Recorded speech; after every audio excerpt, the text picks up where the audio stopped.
Hey y'all, it's Michael from Dixie Living Homestead, and I want to do a video today about some if you have issues with a well, you need to have replace the well pump, or you encounter a situation where we did, where we got a property that has two wells but no equipment, no pump, nothing, no wires, anything. We had to do everything from scratch. You may have different components of your well that's not working. So today I just want to show you a little bit of what I researched, what I figured out, and maybe it helped you, I don't know, but take a look at what we've got, what I have set up. I bought all the equipment off of the internet. Now, I did a lot of research. I could have bought it off of, I bought it from the store, Home Depot, Lowe's. You can definitely get good quality equipment from there. The wire, most of it I bought, you can actually get it directly from Home Depot. And I say Home Depot just because it's closest to us. I like Lowe's probably a little bit better, but I'd have to drive an extra 20 minutes to get there. So let me show you how I set this up. First thing I had to do, as you can see from where my well is in this white casing here, I had to figure out how deep it was. And by doing that, I had to attach something heavy. I think I got like a heavy washer or something like that, dropped it down and measured the rope. I think I got like a 300 to 400 foot rope. I can't remember exactly how long it was, but drop it down there. Once you hear it hit water, you stop, pull it up, and measure from that spot. You can measure it, kind of hold your finger on the rope when you pull it up, then you can take it, and I just measure. I have like a 25-foot ruler or tape measure, and you can just kind of, it's easy. It takes about 10 minutes to probably figure that out. That might be the hardest part, because if you have a deep well, you might not hear the water. It's going to be far down there, so that could be the hardest part of figuring out how to set up your well. So once I figured out my well was less than 100 feet down, at least I heard the water when it hit about 85 feet. So what I did, so went to the hardware store, actually a local hardware store, it wasn't Home Depot or Lowe's, and they gave me 100-foot plastic tubing. It's very flexible, and you can just attach it to your well. The pump. The pump, what I researched is there's two different types of pumps. You have a 2-wire well or a 3-wire well. I highly recommend the 2-wire, because if you do the 3-wire, you have to have a control box, and that helps control when it comes on, how it comes on. Has a reset button on there. We lived in a house where we had to have one of those, and it just got annoying because sometimes you didn't know what was wrong. It's hard to troubleshoot. So you hit the reset button, you're in the shower, the water turns off, and it just turns off the pump. So it got very annoying. So I wanted to make sure I didn't have that in our system. And so what I did is, it's actually easier to set up too. Once you figure out, you run a wire, and I'll show you the wire. It's not a real heavy gauge wire. We connected it through our breaker box, and from what I remember, I had a 30 amp. You want to do a double pole amp. Don't do the single pole, because it's actually easier to do the double pole, because you have these wires here are both hot, both the color ones. You have this, like I said, you can get from Home Depot. It looks just exactly like this. So the colors don't really mean anything except for the black. That's the ground. You want to make sure your ground is connected in your panel box. But the other colors don't matter, but they're both hots. So you just connect one hot to one part of the pole, then the other pole. That's really that simple. And then once you're ready to drop it down there, before you do, you got to connect the wires from the pump to those wires, and it should come with a kit where you can take a hot gun. Obviously, you got to connect them really tight. Make sure that they're not loose at all. I'll tug on them just to confirm that they're going to stay together. You take the hot gun and you just run it against there. Make sure it shrinks onto the wire itself, and just yank on it just to make sure that thing's not going to come out, because this could be in there for years. We don't know how long it'll last, but we got a good pump. So basically I spent $200 on it at Home Depot, and it was brand new too. At Home Depot, it's going to cost $450, $500, something like that. I got a 1 1/4 horsepower. Kind of depends. That depends on how deep your well is.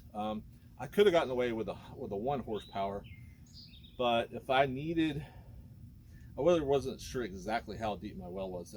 We were testing. We've only had it in here for about a month, maybe even less. And you don't know if you're going to run out of water, because there, like I said, you know, the other house we did run out of water several times. They actually had 2 wells there, and you just don't know at first, if you don't know how deep your well is, if you need to adjust it, pull it out, add more hose to it. Some people use PVC pipes. We just had one long 100-foot hose to it, and I put a torque resistor on there because, you know, if the well pump is still within the casing, which you may not know, when it turns on, you don't want that to hit the side of the well casing, and so that kind of protects your pump. So that should add some extra life to your pump. Again, do some research. You don't always have to buy it at the store. It could make it easier, but I like to save money, so I bought it brand new off of eBay for $200. Same thing for this. I even had this shipped to our house, and this weighs quite a bit. They came in a big box. It came in one day off of eBay, and you can get a package to hook up all the components of that to save more money. Because if you buy these parts individually at the store, you're going to pay probably twice as much as I did. And basically, this is your pump, your pressure switch. You're going to have 3 wires coming in here from the pump itself. You'll have 4 different slots. So the 2 hots will go on the inside of that, and the wires you have from your breaker will go on the outside. And then you have the two sections for your ground. It's real simple to put in. That's going to control how much pressure in your line. It'll turn on and off your pump as needed. So you don't want to have the pump running all the time, obviously. So you can get this to have a certain PSI. And we like to have a lot of pressure on our water. We like to have a strong shower. We have several people who agree that. They're from Florida. We've always been used to a lot of good pressure. If you have a big family, get a bigger tank. Can't remember exactly how many gallons do you think that was? 30? I think it was.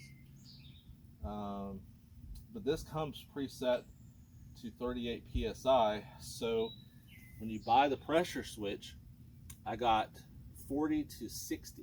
So that's a higher pressure than what most houses have. And if you want to come over and show the readout on here, right now versus the other choice is 30-50, right? Yeah, most of the 30-50, you can't get 20-40. But this right here, right now, it's setting relief pressure. In case this one, you can get different settings, but this one's right at 100. So if if the line ever got more than 100 PSI, it would let some pressure out through this. And so this, obviously, it's good to have in case you ever need to drain your tank, because these don't last forever. It's kind of like the well pump. They will eventually go bad. The dye lasts, 20 years, I'm sure. So it's not easy sometimes to diagnose these, but and I added on this. You can do the plumbing's real simple. You don't really have to do a whole lot other than just get some cement and primer. One thing to let you know though too, the water could taste bad for a couple weeks because the cement has to harden, and there's no way around it. I mean, it's gonna get in the water for a little while. So we've gotten to about a month, and it finally tastes good. We were all complaining that the water just didn't taste that great. So but now it does, and we wanted this to be able to get water anytime we want from right here, just the water, to wash your hands or whatever. We're eventually going to set this up to go into our shed. So I'm going to run a line. All I have to do is cut the PVC here and run it. Once I dig the underground, you use a trencher to get the pipe laid underground. We'll add a bathroom to our shed. Looking forward to that. That's going to be a fun project. But everything I bought here was off of eBay. Everything, except for the PVC pipes and things like this. You don't have to go to eBay for that. But definitely these components here, the tank, the well pump, the wire itself can be expensive too. It can be $150, $200 if you buy it from the store. But definitely don't buy the cheaper pumps. You know, I bought one. The first one I bought was a big, huge pump. I thought, oh man, this is gonna be great. But when I stuck it down in there, it worked, but it took 20 seconds to a minute sometimes to come on, and I didn't like that. So I just said, you know what, I'm just gonna. It was a no-name brand, whereas Home Depot sells like Everbuilt, and I think I can't remember the other one that Lowe's does, but either one of those will work fine. But I would highly recommend like searching on eBay for something. Just get a name brand. Just do some research on that. One thing to make sure you want to do is tie a rope to your well pump, and attach it to. I'm going to attach it to a pole eventually, but right now I got it attached to a tree. That takes the pressure of the pump just hanging there off of the pipe itself that we have. You don't want that, or the wire. You definitely don't want it attached, you know, hanging there by the wire. So make sure you got that to a good sturdy rope, and you know, tie it with good knots. And make sure you have.